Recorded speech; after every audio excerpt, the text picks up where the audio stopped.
आपका वोट आपकी ताकत, वोट जरूर डालें। इलेक्शन से जुड़ी हर खबर तक ऐप पर डाउनलोड कीजिए तक ऐप।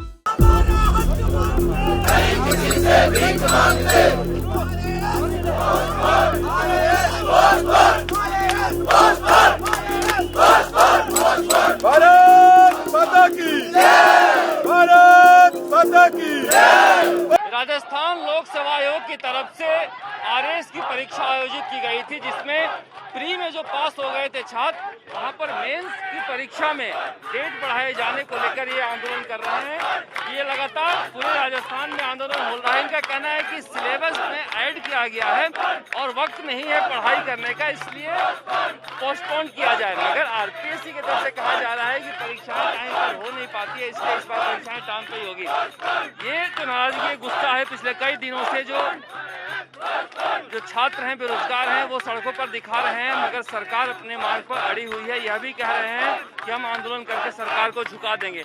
बहुत सारे जो आरएस बनने वाले हैं उनसे बातचीत करते हैं कि क्या मसला है। क्या नाम है आपका? सर मेरा नाम जयश्री है। जयश्री, आप थोड़ा सा समझाइए क्या मसला है, क्या समस्या है? सर मसला ये है कि आरएस 2021 की वैकेंसी निकली थी जुलाई 2021 में, और वैकेंसी यानी नोटिफिकेशन के साथ हमें सिलेबस नहीं दिया गया मेंस का। तो हमें क्या किया, प्री का सिलेबस दिया, प्री का एग्जाम करा लिया। प्री के सिलेबस के बाद में हम लोग सब प्री क्वालिफाइड है। यहाँ पे हम जितने भी बैठे, हम लोग 20,000 है, हम लोगों ने प्री क्वालिफाई किया है।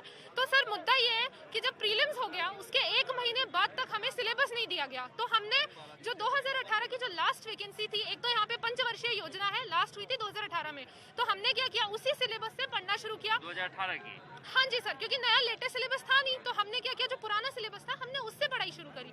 सर प्रीलिम्स होने के 1 महीने बाद इन लोगों ने सिलेबस रिलीज किया मेंस का, और उस सिलेबस में बहुत मेजर चेंजेस करे टेक्निकल सब्जेक्ट्स में, जैसे साइंस हो गया, मैनेजमेंट हो गया, इकोनॉमिक्स हो गया। और सर हमने सोचा चलो ठीक है, चेंज किया तो किया, हम करेंगे, जो हमने हमारी तैयारी कर ली है, जो वेस्ट हो गई है, हमें ये जो अपडेटेड सिलेबस है हम उसके अकॉर्डिंग करेंगे।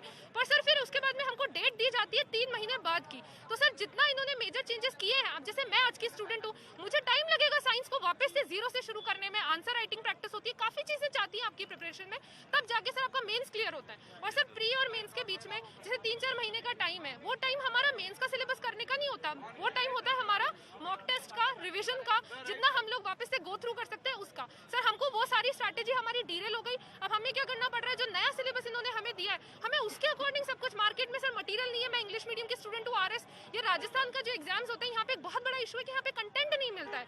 तो सर इतने डिफिकल्ट टॉपिक्स ऐड किए हैं, तो उसके लिए सर हमारा मेन इशू क्या है, हमें सिलेबस से कोई दिक्कत नहीं है, हम साइंस कर लेंगे, हम मैनेजमेंट, हम सब कुछ करने के लिए तैयार वक्त चाहिए सर, हमें बस टाइम चाहिए हमें, क्योंकि ये आरपीएससी का फेलियर है कि नोटिफिकेशन के साथ सिलेबस नहीं दिया। तो सर अगर आरपीएससी की तरफ से ये जो मिसमैनेजमेंट हुआ है ना, इसमें हम बच्चे नहीं पिसेंगे। हमें क्या चाहिए, अगर आपकी तरफ से ये एक लूप होल रह गया है कि आपने नोटिफिकेशन के साथ सिलेबस नहीं दिया, तो आप उसको रेक्टिफाई करो, जो आपने गलती करी उसको करेक्ट करो, जो आपने चेंजेस किया उसके लिए हमें टाइम दो। ये एक बड़ी समस्या है। जब ये छात्र हैं, बेरोजगार हैं, जो प्री क्लियर कर लिए हैं, वो अगर 2-3 महीने का टाइम मांगते हैं, तो मुझे नहीं लगता है कोई समस्या होनी चाहिए। उसमें सरकार का जो पक्ष आ रहा है, वो कह रहे हैं कि परीक्षाएं देर से होती हैं और हम इस बार देरी नहीं करना चाहते हैं, वक्त पर करना चाहते हैं, और थोड़ा सा हमने कंप्यूटर में ऐड किया है, कुछ और नहीं किया है। आपका क्या नाम है? सर मेरा नाम राजेश। आप लोगों की कोई बातचीत हो पाई आरपीएससी से? उनका क्या तर्क है? सर आरपीएससी का जो तर्क है वो ये तर्क है कि उन्होंने बोला कि हम कुछ माइनर चेंज किए हैं कंप्यूटर में। यस, कंप्यूटर में चेंज किया है। मैं ये सिलेबस सभी के सामने रखना चाहता हूँ। ये मेरे हाथ में सिलेबस है, आप अच्छे से दिखाइएगा। इसके अंदर लिखा हुआ है big data, cloud computing, internet of things, crypto currency, OTT platform, quantitative computing, robotics, machine learning, augmented reality. आप अगर इसका 1000 पेज के अंदर मैटर अगर हमें भिजवाएंगे, आप मेरे को 100 पेज के अंदर मैटर तो मिलेगा नहीं। अब ये कहते हैं कि हमने सफिशिएंट टाइम दिया। सर ये बताइएगा कि राजस्थान के अंदर शहरी राजस्थान लोग तैयारी कर रहे हैं, जहां न्यूज़पेपर रिपोर्टिंग करते हैं कि कोरोना वैक्सीन के लिए हमें जैसलमेर में ऊंट पर चढ़कर वैक्सीन लगाने जाना पड़ता है। क्या वो ग्रामीण भारत के बच्चे ये रोबोटिक्स, मशीन लर्निंग 5 दिन के अंदर कर सकते हैं? कर सकते हैं 3 महीने के अंदर? क्या लगता है किसी और के लिए किया गया है ये? सर ये अब हमें जो शहरी बच्चे बेचारे कोचिंग का मटेरियल मिल जाता है, ये रोबोटिक्स सर कहीं हिंदी में मटेरियल अवेलेबल नहीं है। जो हमारे सदर्न राजस्थान के बच्चे हैं वो बेचारे ट्राइबल एरिया से आते हैं जहां पर पहुंचना दुष्कर होता है, वहां पर ये रोबोटिक्स हिंदी में कैसे पढ़ेंगे? अभी तक कंटेंट नहीं आया, सारे पेपर न्यूज़पेपर कवर कर रहे हैं। कि भाई ये अभी तक कंटेंट नहीं है, अभी तक मार्केट में आ रहा है, पब्लिकेशन हाउस छाप रहा है, उसके बाद आपको इतनी जल्दी, और हम ये मांग रहे हैं सर ओनली 2 महीना बढ़ा दीजिएगा, 3 महीना बढ़ा दीजिएगा, इससे आपकी कोई बहुत बड़ी चेंजेस नहीं आ जाएंगे कि आपकी वैकेंसी पूरी प्रक्रिया हो जाएगी। अब ये कहते हैं कि हम समयबद्ध करवाते हैं। असिस्टेंट प्रोफेसर का एग्जाम कब हुआ? आरपीएससी से पूछा जाए असिस्टेंट प्रोफेसर एग्जाम कब हुआ? सितंबर में। रिजल्ट आज 5 महीने हो गए, अभी तक रिजल्ट नहीं आए हैं। समयबद्ध कराने तो सारी वैकेंसी को कराओ। आरएससी थोड़ी धोखा दिया है, ये सबसे टॉप मोस्ट वैकेंसी होती है सर। क्यों ये लगता है महिलाएं आई हुई हैं। आप लोगों को लगता है क्या इसके पीछे सरकार की क्या मंशा हो सकती है?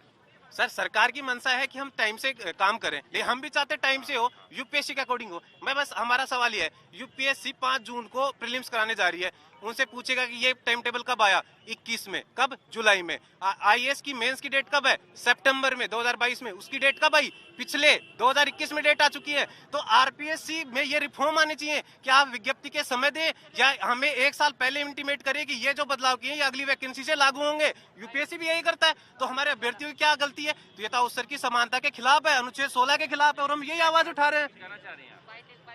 मेरे बच्चों को 2 से 3 महीने का समय दिया जाए। अच्छा, मैं क्या यही आप चाहती हूँ। अभिभावक हैं? मैं विवाहक हूँ, मैं 62 साल की उम्र की हूँ, लेकिन सब बच्चे मेरे बच्चे हैं। मैं सबकी माँ हूँ। इनको 2 से 3 महीने का समय दिया जाए, और मैं कुछ ज्यादा नहीं समझती हूँ। जी, क्या कहना चाहते हैं? हाँ सर, ये बायोटेक्नोलॉजी का आप सिलेबस देख लीजिएगा। बायोटेक्नोलॉजी मेजर चेंज किए गए, पूरा सिलेबस बदल दिया गया। उसके बाद बोल रहे 3 लाइनें बदली हमने। जो पॉलिटिकल पार्टी से जुड़े हुए छात्र संगठन के नेता हैं वह भी हैं, उनसे बातचीत करते हैं। आप एनएसवाई से जुड़े हुए हैं? यस, मैं एनएसवाई का पदाधिकारी। तो आप अपनी सरकार तक ये बात पहुंचा पा रहे हैं? हमारे जो आला कमान है वो बार बार सरकार से प्रयास कर रहे हैं। राजस्थान विश्वविद्यालय की इकाई के कार्यकर्ता जब इन्होंने हमारे से आवाज़ उठाने के लिए बोला, भारतीय राष्ट्रीय छात्र संगठन के लिए सबसे पहली जो बात है वो छात्र हितों की बात है। और छात्र हितों की जब बात आई है, हमने ये नहीं देखा कि हम कहाँ हैं। ठीक है, आप कर रहे हैं, दिखाई दे रहा है, कलेजे के जोर से नारे भी लगा रहे थे आप, लेकिन क्या इनकी समस्याओं का समाधान हो पाएगा? इनकी समस्याओं का समाधान हो पाएगा। हमारे लगातार जो भी लोग हैं जो कांग्रेस से जुड़े हुए हैं, विधायक दल के हैं, वो लगातार आरपीएससी को भी लेटर भेज रहे हैं, सरकार को भी लेटर भेज रहे हैं। यहाँ के कई डेलीगेशन उनसे मिल रहे हैं। उनकी जो पॉजिटिव वो रिपोर्ट आ रही है कि वो भी इसी जद्दोजहद में लगे हुए हैं, और हमारे खुद के प्रदेश अध्यक्ष अभिषेक चौधरी जी भी इसी जद्दोजहद में लगे हुए हैं। अखिल भारतीय विद्यार्थी परिषद के लोग भी इसको समर्थन दे रहे हैं, तो भारतीय छात्र संगठन के लोग भी, एनएसयूआई के भी हैं। तो ये एक मांग है बेरोजगारों का, छात्रों का, और लगता नहीं है कि अगर यही लोग हैं जो परीक्षा देना चाहते हैं और ये लोग 2 महीने बाद परीक्षा देना चाहते हैं, तो ऐसी कोई समस्या होनी नहीं चाहिए। इसे लेकर सरकार हो या फिर आरपीएससी हो, वो हठधर्मिता अपनाए। अगर कुछ नए सब्जेक्ट ऐड किए गए हैं और बच्चे वक्त मांगते हैं, तो 2-3 महीने का वक्त देने में कोई बुराई नहीं है, क्योंकि गलती आपकी है, आपने सिलेबस लेट से सौंपा है, और ऐसे ऐसे सब्जेक्ट हैं जिनको प्रोनाउंस करना तक मुश्किल है, उनकी पढ़ाई की बात तो दूर है। इसीलिए कहा जा रहा है कि ये जो छात्र हैं, बेरोजगार हैं, या आरएएस अधिकारी बनने वाले हैं, इन सारे लोगों की मांगों को सहानुभूतिपूर्वक सरकार को विचार करना चाहिए। इसमें कोई ऐसी बड़ी दिक्कत नहीं है जिसके लिए सरकार इतनी समस्या खड़ी करे। इसीलिए राजस्थान तक मांग कर रहा है सरकार से कि इनकी जो सुनवाई है वो पूरी की जाए, क्योंकि इन्हें मेंस परीक्षा की तैयारी करनी है, मगर इसके बावजूद यहाँ बैठकर ये सरकार को अपनी बात पहुँचाने में लगे हुए हैं। ये इनके लिए भी अच्छी बात नहीं है और सरकार के लिए भी अच्छी बात नहीं है। कैमरामैन शर्मा के साथ शरद कुमार।